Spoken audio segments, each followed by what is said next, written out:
Hola a todos y todas y bienvenidas una vez más a Eficiencia y Salud, un podcast de Fundación PORIB. Hoy están con nosotros María Mareque y Sofía de Pedro, dos especialistas en evaluación económica con muchísima experiencia, concretamente en los modelos analíticos de decisión. Vamos a ver qué nos cuentan.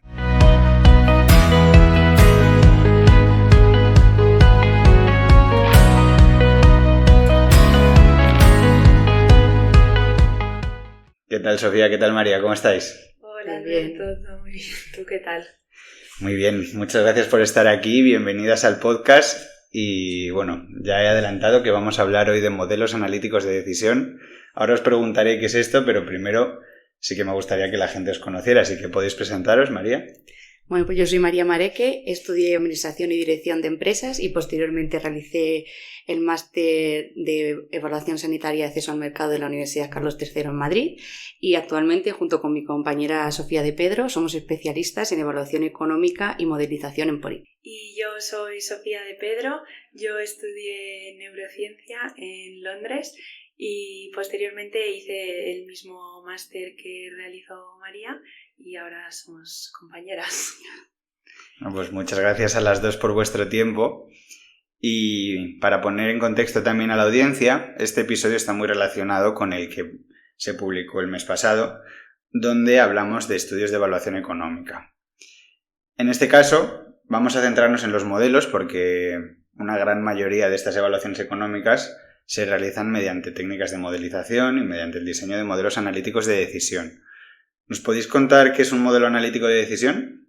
Pues sí, un modelo analítico de decisión son esquemas teóricos que permiten extrapolar los resultados que obtenemos en ensayos clínicos o bien en estudios de vida real a corto, medio o largo plazo en función del horizonte temporal que establezcamos a través de simulaciones con el fin de evaluar la eficacia, efectividad y eficiencia de una alternativa terapéutica respecto a otra.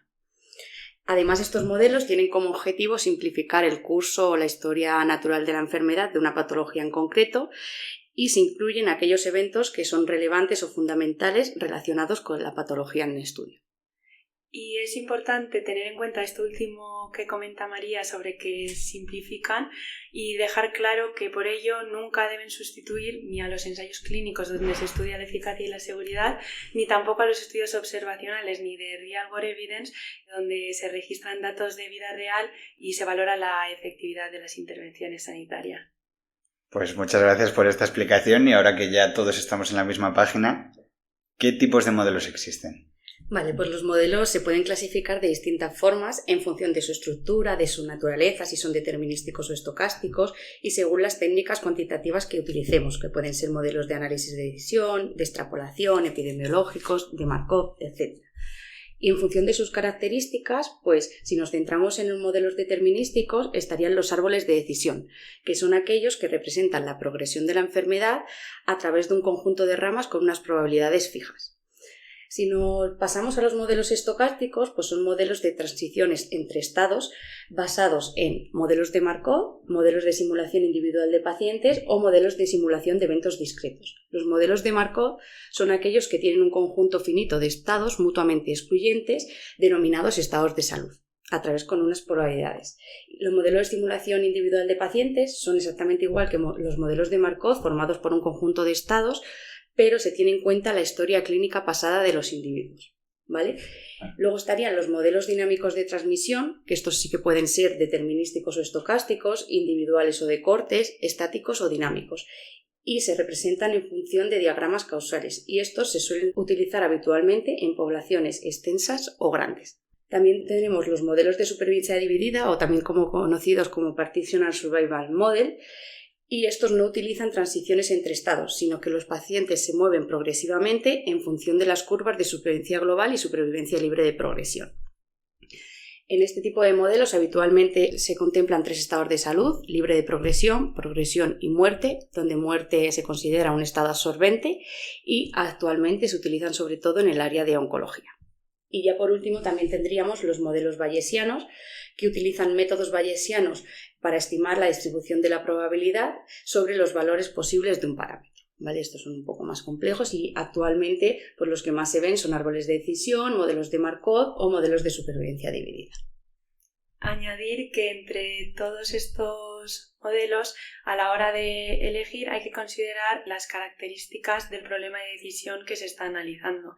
Entre las características que podríamos considerar, por ejemplo, el tipo de enfermedad, si es aguda o crónica, si queremos considerar pacientes de manera individual o por cohortes, si existe interacción entre los individuos, el horizonte temporal que se quiere evaluar y el número de estados de salud que se quieren considerar. Además, a la hora de elegir también se puede optar por combinar varios tipos de modelos en un mismo análisis. Por ejemplo, un árbol de decisión para la etapa inicial de la enfermedad y una vez quieres representar cuando ya la enfermedad se cronifica, pasar a un modelo de Markov y poder emplear distintos estados. ¿Y qué fortalezas tienen estos modelos para que los utilicéis tanto? ¿Y qué limitaciones tienen también? Bueno, pues como fortalezas podemos encontrarnos la inmediatez en la obtención de resultados y el bajo coste que pueden presentar respecto al desarrollo de un ensayo clínico o un estudio en vida real. También otra fortaleza podría ser que los modelos permiten extrapolar resultados a largo plazo más allá del horizonte temporal establecido en los ensayos clínicos o los resultados obtenidos en estudios de vida real. También permite comparar múltiples alternativas terapéuticas, incluso si no han sido comparadas directamente en estudios clínicos, a través de comparaciones indirectas. Nos podrían permitir incluirlos en el modelo y hacer comparación. Y simulan escenarios de práctica clínica real, ya que los modelos se pueden ajustar en función de las características de los pacientes, para un subgrupo concreto de pacientes, para un área geográfica específica, un hospital, incluso para diferentes países. Además, estos modelos, como has comentado Alberto, también tienen sus limitaciones. Por un lado, son simulaciones y simplifican la realidad, como hemos comentado al principio. Por lo tanto, no representan al 100% la evolución de la enfermedad ni la práctica clínica habitual, aunque intentan reflejarlo al máximo posible. También, durante el desarrollo de estos modelos, es necesario realizar una serie de asunciones o premisas que añaden incertidumbre a los modelos, y esto hay que tenerlo en cuenta sobre todo a la hora de interpretar los resultados. Del mismo modo, la calidad de los datos que se emplean para alimentar los parámetros del modelo también hay que tenerla en cuenta. Y estas limitaciones se pueden abordar mediante la realización de análisis de sensibilidad. Estos análisis nos permiten analizar la robustez del análisis frente a la incertidumbre que hemos metido a la hora de hacer estas asunciones o la selección de los datos. Y se pueden modificar distintos parámetros, pues como la eficacia, los acontecimientos adversos y su incidencia, el consumo y los costes de los recursos, y mediante estas modificaciones podemos observar cómo varían los resultados. Hay dos tipos principales de análisis de sensibilidad. Por un lado están los univariantes, en los que solo vamos a modificar un parámetro y observar cómo impactan los resultados, o los probabilísticos, donde realizamos distintos escenarios en los que se varían simultáneamente distintos parámetros. Y estos análisis nos permiten identificar qué variables tienen un mayor impacto en los resultados y también el grado de confianza que podemos tener en las conclusiones que hemos obtenido del análisis. Y con todo esto, ¿por qué recurrimos a estos modelos en evaluación económica? Pues no siempre es posible disponer de evidencia directa o datos de vida real. Entonces, una opción complementaria a estos ensayos clínicos o datos de vida real son lo que conocemos como modelos farmacoeconómicos, que estos sirven como una herramienta muy útil en la toma de decisiones, realizando una asignación eficiente de los recursos en un sistema cambiante en el que nos encontramos con cierta incertidumbre. De este modo, los modelos nos ayudan a simular qué pasaría con la cohorte de pacientes que simulemos en nuestro modelo si reciben una alternativa terapéutica respecto a los comparadores. Otro aspecto importante que se debe tener en cuenta es que los modelos permiten adaptar la evidencia a contextos específicos. Como hemos comentado anteriormente, pues se pueden agrupar o se pueden ajustar a patrones de práctica clínica en subgrupos de población, considerando diferentes costes para adaptarlos a diferentes países, regiones o áreas hospitalarias concretas. Y además, otro punto a tener en cuenta es que permiten extrapolar el impacto clínico y económico de estrategias preventivas a largo plazo, como por ejemplo la vacunación, porque esto es difícil evaluar empíricamente el impacto que tienen a corto plazo, ya que por ejemplo una vacuna puede costar hoy mucho, hacer una gran inversión, pero ahorrarte muchas hospitalizaciones, visitas al hospital, pruebas a largo plazo. Entonces, con los modelos podemos ver el impacto que tendrían estas estrategias preventivas a largo plazo.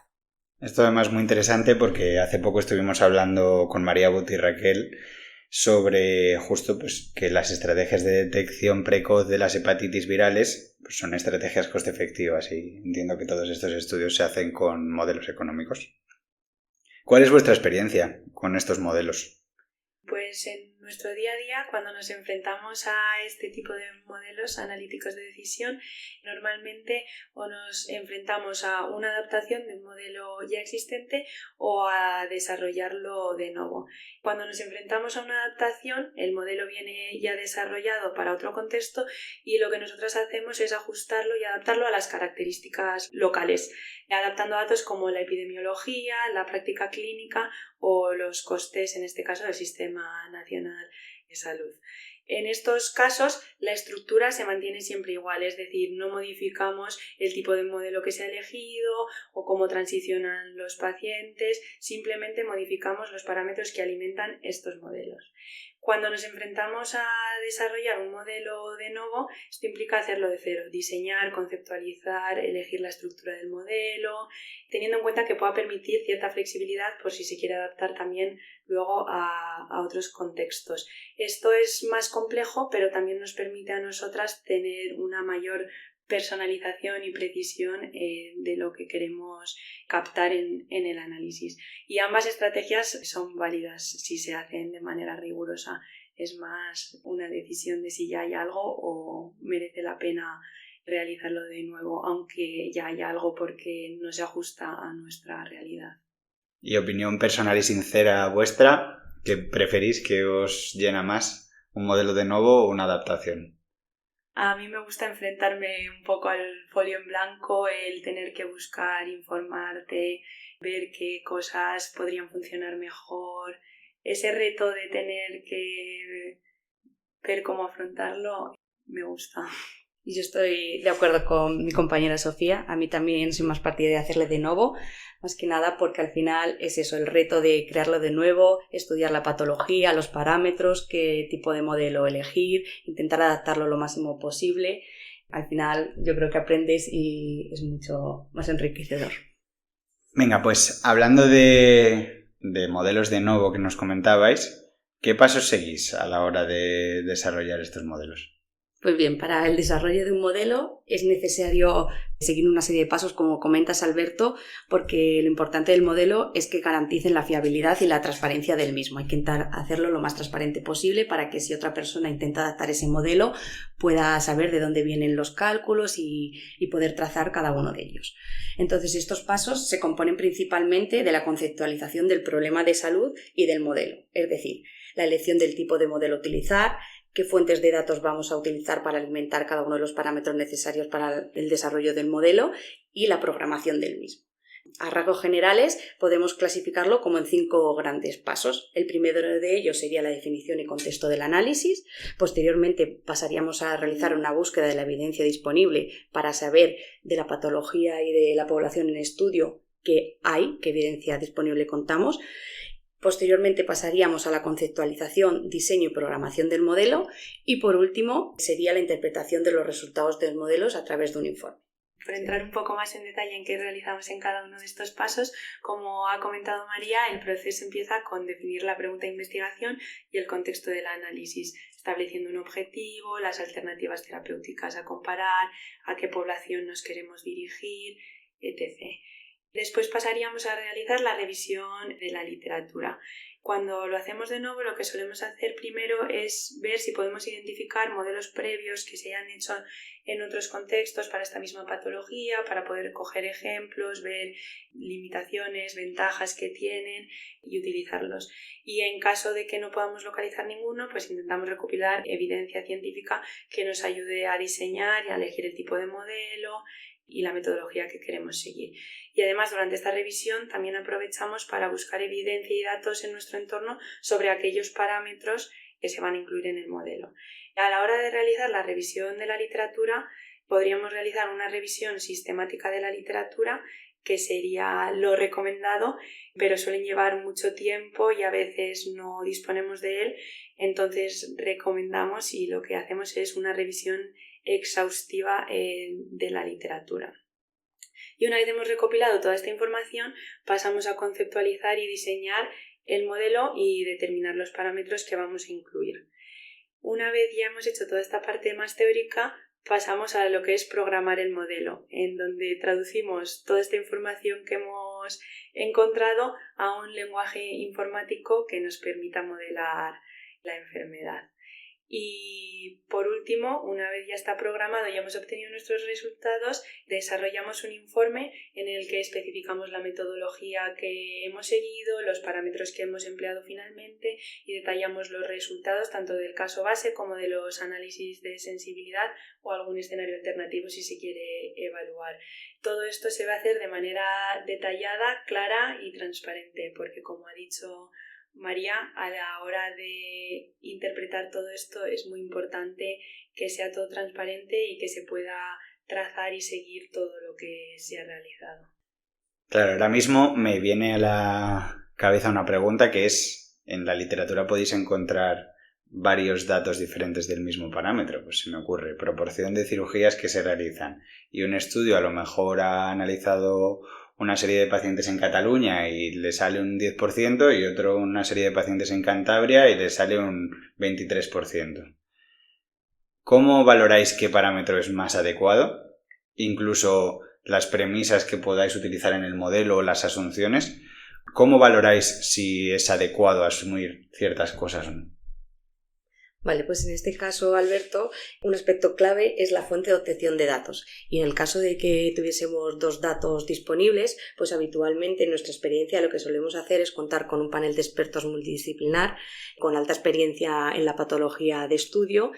Y desde PORIT pues lo que hacemos es una búsqueda de literatura, preparamos un cuestionario incluyendo cada uno de los parámetros y variables que hemos localizado, que posteriormente este cuestionario se envía individualizado a cada uno de los miembros del panel de expertos para que lo cumplimenten y por último realizamos una reunión de consenso donde ponemos en común cada una de las respuestas de los expertos y consensuamos y validamos qué datos se aproxima más a la práctica clínica habitual, a la patología de estudio o a la población de estudio. En el caso de que haya dos valores que se pudiesen utilizar, pues uno de ellos se consensúa utilizarlo en el caso base y posteriormente se hacen análisis de sensibilidad, como ha comentado mi compañera Sofía, variando ese dato para ver el impacto que tendría utilizar un dato u otro en los resultados obtenidos del modelo.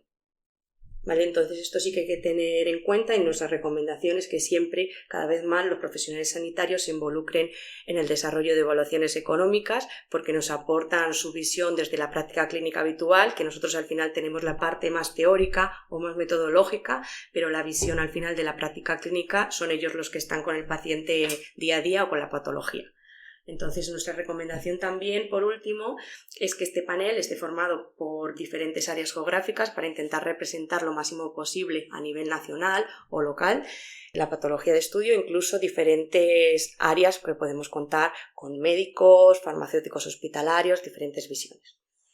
Antes, Sofía, decías que trasladáis toda esta información a un programa, a un software. ¿Qué utilizáis para desarrollar estos modelos analíticos? A la hora de programar estos modelos hay varios softwares que nos permiten hacerlo, como son Microsoft Excel, Data Triage, R u OpenMarkov. Sin embargo, en nuestra experiencia, la mayoría de los modelos se desarrollan en Microsoft Excel, ya que esta es una herramienta universal. Prácticamente todo el mundo en nuestro sector sabe manejar Excel y podría ser para ellos fácil seguir y entender el modelo. Además, permite una transparencia que, como hemos comentado, es muy importante. Se pueden ver las fórmulas, trazar los supuestos, los cálculos, y esta trazabilidad la valoramos muchísimo. Y además es flexible, nos permite realizar varios tipos de modelo, desde modelos más sencillos como quizá puede ser un árbol de decisión hasta modelos algo más complejos como puede ser un modelo de Markov, y las adaptaciones cuando ya nos llegan hechos también son bastante fáciles de realizar en Excel por esto, porque puedes trazar de dónde viene el dato, dónde está calculando, etc. Sí que es verdad que puede tener alguna limitación, como que cálculos o modelos extremadamente complejos sean difíciles de realizar, pero como comentaba en nuestra experiencia son los más empleados. Habéis dicho que normalmente no podemos extrapolar datos a largo plazo porque no podemos hacer estudios observacionales que sigan a los pacientes durante toda su vida. Pero sí que encontramos algunos estudios que son bastante largos. ¿Es necesario validar estos modelos? Es decir, si yo tengo unos resultados y unas estimaciones con mi modelo hecho en Excel, por ejemplo, ¿debería comparar si eso se parece a la realidad en estos estudios así tan largos, siempre que esté disponible? Pues en la medida de lo posible, Alberto, sí, la validación es fundamental pues para garantizar, como hemos comentado, la credibilidad y transparencia de nuestros datos en el modelo y de los resultados obtenidos. Pues para ello existen diferentes tipos de validaciones. Está la validación interna, que es comprobar que el modelo funcione correctamente. Luego estaría la validación externa, en la cual se contrasta que las estimaciones del modelo son similares a los datos de vida real, que es lo que tú comentabas. Y por último tendríamos la validación de la estructura, en la cual se verifica que la forma en la que el modelo representa la enfermedad son representativas y reflejan en la medida de lo posible la práctica clínica habitual. Pues ya para ir cerrando el episodio, os quiero preguntar por la utilidad real y práctica de estos modelos. El primer nivel que se me ocurre es a nivel práctica clínica o a nivel profesional de la salud. ¿Ellos y ellas confían en los resultados que proporcionan estos modelos? Me refiero, ¿llegan a tomar decisiones basadas en resultados de modelos? ¿Cambian su práctica clínica en base a los resultados que ofrezcan los modelos o no se fían mucho de ellos? Yo diría que los profesionales sanitarios toman sus decisiones basadas en evidencia clínica, empleando datos de eficacia y seguridad que vengan de ensayos clínicos, incluso siguiendo las guías de práctica clínica que tienen disponibles. Los modelos, como hemos comentado, no generan evidencia clínica nueva, sino que integran la ya existente junto con distintas asunciones, extrapolaciones y datos de costes para darnos otro tipo de resultados.